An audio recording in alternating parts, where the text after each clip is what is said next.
Well, we're here today at the Community Food Bank of New Jersey to give the students an opportunity to gain some insight and experience in community service.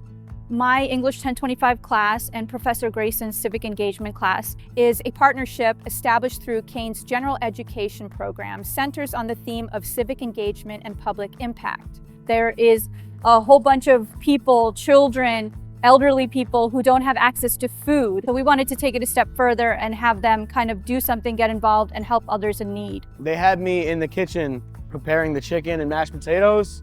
We were preparing for the Boys and Girls Club, senior citizens, and anyone else who needs food. So I have done volunteering before in the past. I know that these things are going to be shipped out to a lot of people, and it's going to help a lot of people get food. Opportunities like this, they teach us about ourselves and our strengths and how we can apply that into the real world, which I think is the real goal at the end of the day. Kean is an anchor because you're a partner with the community where you're located. At Kean, we don't just talk about our values. Our students learning our values of service and community impact firsthand. Just us doing this, we can help our society in small ways, small but big ways. I think Kean does a great job at making these partnerships and these courses, and I really hope that after today, my students do go out into the world and do participate in food banks and food kitchens, and I hope that the students benefit from it greatly.